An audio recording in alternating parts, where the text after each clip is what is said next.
दृश्यमाननगरे तुल्यं निजान्तर्गतं पश्यन्नात्मनि मायया बहिरिवोद्भूतं यथा निद्रया यः साक्षात् कुरुते प्रबोधसमये स्वात्मानमेवाद्वयं तस्मै श्रीगुरुमूर्तये नमः। इदं श्रीदक्षिणामूर्तये शङ्करं शङ्कराचार्यं केशवं बादरायणं सूत्रभाष्यकृतौ वन्दे भगवन्तौ पुनः पुनः। ईश्वरो गुरुरात्मेति मूर्तिभेदविभागिने व्योमवद्व्याप्तदेहाय दक्षिणामूर्तये नमः। अखिलांड कोटि ब्रह्मांडाधिनायक भगवान भाव भावेश्वर के चरणों में प्रणाम करते हुए प्रातः स्मरणीय अर्चनीय वंदनीय श्रोत्रिय ब्रह्मनिष्ठ परम पूज्य बड़े महाराज श्री के चरणों में प्रणाम करते हुए परम पूज्य स्वामी गोविंदानंद जी महाराज जी के चरणों में प्रणाम करते हुए परम पूज्य स्वामी महेशानंद जी महाराज जी के चरणों में प्रणाम करते हुए इस आश्रम के मुख्य पूज्य महाराज श्री के चरणों में प्रणाम करते हुए पूज्य स्वामी सेवानंद जी समस्त संत चरण मातृविम आप सभी को ओम नमो नारायण।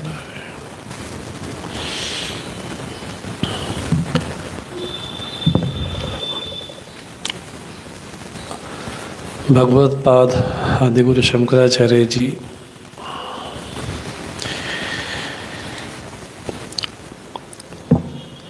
इस मोहमुद्गर नामक ग्रंथ के माध्यम से एक ऐसे महापुरुष की रहनी का वर्णन करते हैं जो महापुरुष सामान्य नहीं है। उस महापुरुष की रहनी को आचार्य कहते हैं। उसका जो बाहरी जीवन है और भीतरी जीवन है उन दोनों का विशेष वर्णन करते हैं। रथ्या चरपट विरचित कंथा पुण्या पुण्य विवर्जित पंथा योगी योग नियोजित चित्ता रमते बालोन्मत्तवदेव। रथ्या चरपट मार्ग में पड़े हुए कोई वस्त्र हो उनको सील करके मानो कि शरीर को वो ढकता है, अर्थात संग्रह व्यक्ति संग्रह नाम की जो वृत्ति है उसके जीवन में नहीं है। तो एक ही पाद में आचार्य ने उस महापुरुष की बाहरी जो रहनी है उसका वर्णन किया। एक ही पाद में शरीरोपयोगी जितने भी साधन हैं वो कम से कम साधनों में भी अपने आप को प्रसन्न रख सकता है। तो संग्रह नाम की वृत्ति उस महापुरुष के जीवन में दिखाई नहीं पड़ती। रथ्या चरपट विरचित कंथा अर्थात कम से कम दायरे में कम से कम साधनों में भी अपने आप को जो संतुष्ट रखता है और पुण्या पुण्य विवर्जित पंथा जिस मार्ग पे वो चल रहा है उस मार्ग में उसके लिए कुछ प्राप्तव्य नहीं। अगर कुछ भी प्राप्तव्य है प्राप्त करने योग्य है तो व्यक्ति उसके लिए प्रयास करता है। अगर आज हमें स्वर्ग प्राप्त नहीं है तो साधक उसके लिए प्रयास करता है क्योंकि उसको लगता है कि स्वर्ग अप्राप्त है। लेकिन ये महापुरुष ऐसा है जिसके जीवन में प्राप्त करने के लिए कुछ बचा ही नहीं, कुछ शेष ही नहीं है। तो जब प्राप्त करने के कुछ है नहीं तो कोई कर्तव्य भी नहीं।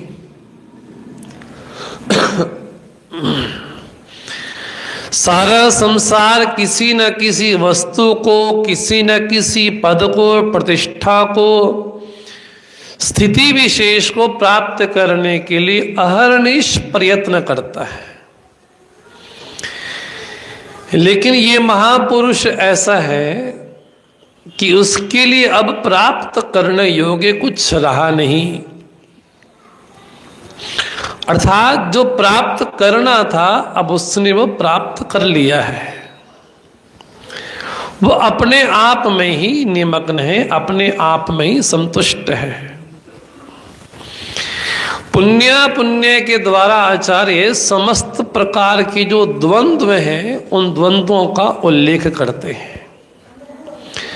चाहे वो सुख दुख हो, चाहे मानापमान हो, चाहे सर्दी गर्मी हो, तो जितने भी प्रकार के द्वंद्व हैं उन द्वंद्वों से वो प्रभावित नहीं होता।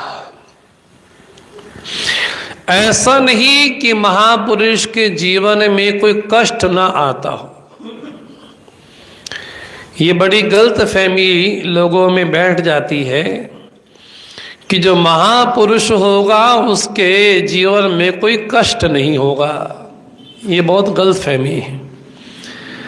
श्रुति भगवती तो अनेक बार कहती है, प्रारब्धम तो भुज्यताम। प्रारब्ध तो हर मनुष्यों को भोगना पड़ता है। तो को कितना भी बड़ा महापुरुष हो, ब्रह्मनिष्ठ हो, ऐसा नहीं कि उसको शरीर का कष्ट नहीं मिलता है। यहां तक कि सामान्य जनों से कहीं ज्यादा लगता है।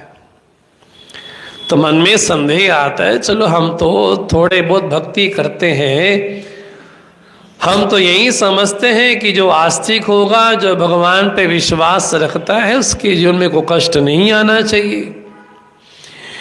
लेकिन उल्टा होता है, जो सन्मार्ग पे होता है, जो भक्ति पथ पे होता है, उसके जीवन में कष्ट ज्यादा आते हैं। सामान्य जनों की अपेक्षा उसके जीवन में कष्ट ज्यादा है, उसके जीवन में दुख ज्यादा है। सामान्य जनों की अपेक्षा कोई ब्रह्मज्ञानी हो, उसके जीवन में जो शारीरिक कष्ट हैं वो सामान्य की तुलना में बहुत ज्यादा है। एक महापुरुष को शरीर में कहीं घाव हो गया तो कीड़े पड़ गए, तो कीड़ा नीचे गिरा, घाव को पीते पीते तो दोबारा ऊपर उठाया। बोले अरे महाराज, आप कहाँ जा रहे हो? आपका स्थान तो यही है, भोगने के लिए ही है। तो ऐसे महापुरुष की स्थिति के बारे में क्या वर्णन किया जाए, जो देह से पूरी तरह से ऊपर उठ चुका है। तो महापुरुष को भी प्रारब्ध तो भोगना पड़ता है। ब्रह्मनिष्ठ महापुरुष को भी प्रारब्ध भोगना पड़ता है। हम कोई भी इतिहास में किसी भी महापुरुष का नाम उठा करके देख लें, आज तक सृष्टि में जितने भी बड़े महापुरुष हुए, ब्रह्मज्ञानी ब्रह्मवेत्ता हुए, उनके जीवन में कष्ट अवश्य आया है। ऐसा कोई महापुरुष मिलना असंभव हो जाएगा और ऐसा कोई भक्त मिलना असंभव हो जाएगा, कठिन नहीं असंभव हो जाएगा, जिसके जीवन में कोई कष्ट ना आया हो। उस महापुरुष के जीवन में भी प्रारब्ध है, तो प्रारब्ध तो भोगना पड़ता है। लेकिन उस महापुरुष की रहनी कैसी है? तो का पुण्य विवर्जित पंथा। अब वो महापुरुष इस मार्ग से बहुत दूर जा चुका है। अब उसके लिए पाप और पुण्य जो नाम की वस्तु है, उस वस्तु से अत्यंत दूर जा चुका है। चूंकि अपने आप के वो कर्ता नहीं मानता, कर्म करने वाला नहीं मानता, उसकी दृष्टि में इंद्रियां ही इंद्रियों में व्यवहारित हो रही हैं, व्यवहार कर रही हैं, उस महापुरुष की दृष्टि में गुण ही गुणों में वर्ताव कर रहे हैं। जब उसके जीवन में कर्ता भाव नहीं है तो भोक्ता भाव भी नहीं है, क्योंकि भोक्ता भाव तभी जन्म लेता है जब कर्ता भाव हो। तो इस महापुरुष के जीवन में कोई कर्ता भाव नहीं है। अहम करोमी, मैं करने वाला हूं, मैं करता हूं, इस महापुरुष के जीवन में नहीं। इसलिए पुण्य विवर्जित पंथा, योगी योग नियोजित चित्ता, जिसका चित्त योग में स्थिर हो गया, जुड़ गया। आचार्य पतंजलि जी की दृष्टि में बोले तो योग चित्त वृत्ति निरोधा, चित्त की वृत्तियों का निरोध होना ही योग है। लेकिन ये महापुरुष कैसा है, उसकी दृष्टि में चित्त नाम की कोई वस्तु बची ही नहीं। वृत्तियों का निरोध तब हो जब चित्त के अस्तित्व को स्वीकार किया जाए। लेकिन उसकी दृष्टि में सब विवर्त ही है।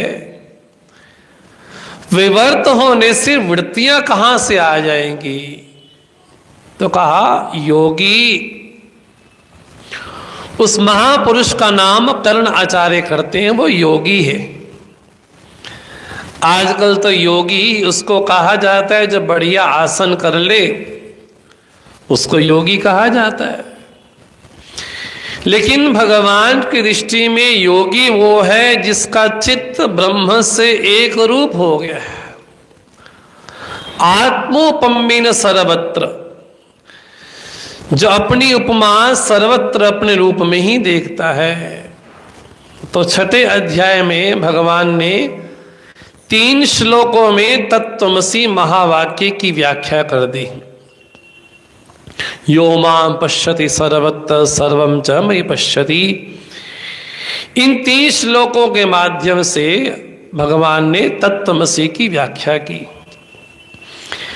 अब उस महापुरुष का जीवन कैसा है? तो कहा रमते।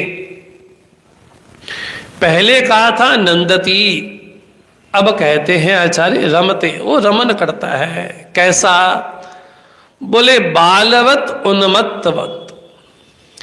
या तो बालक की तरह उसका जीवन हो जाता है, या तो एक उन्मत्त की तरह उसका जीवन हो जाता है, अर्थात वो मदमस्त रहता है।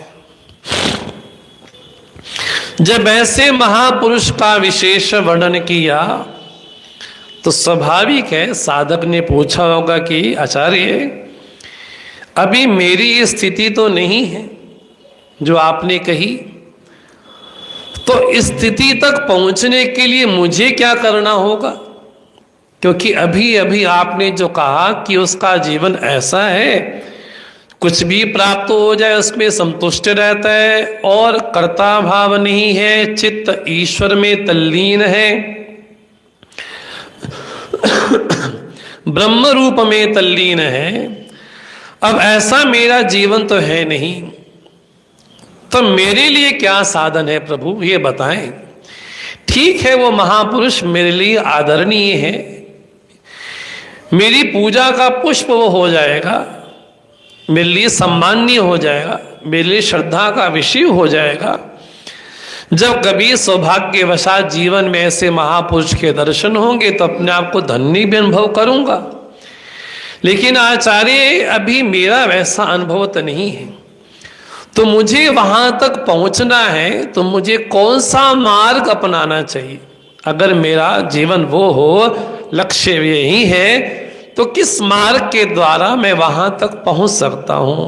तब आचार्य कृपा पूर्वक साधक को एक मार्ग बतलाते हैं कि किस मार्ग के माध्यम से उस रहनी तक पहुंचा जा सकता है। तो 23वें नंबर श्लोक में आचार्य निरूपण करते हैं वो साधन कौन से हैं।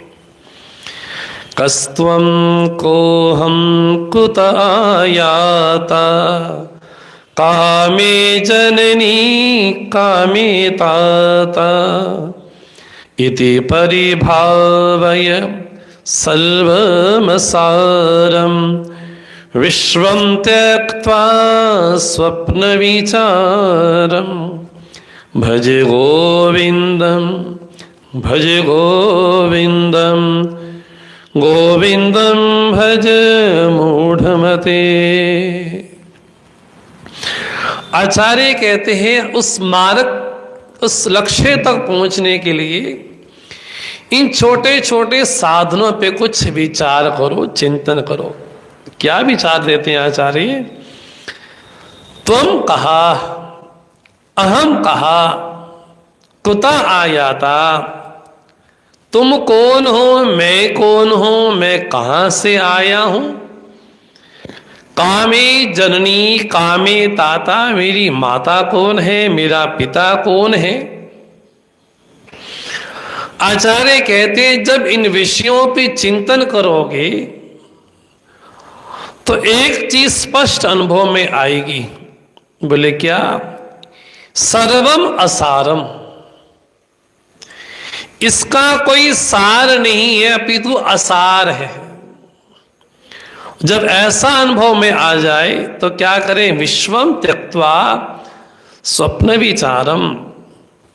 तो स्वप्न का जब विचार किया जाए तो लगता है कि जिस प्रकार स्वप्न के दृश्य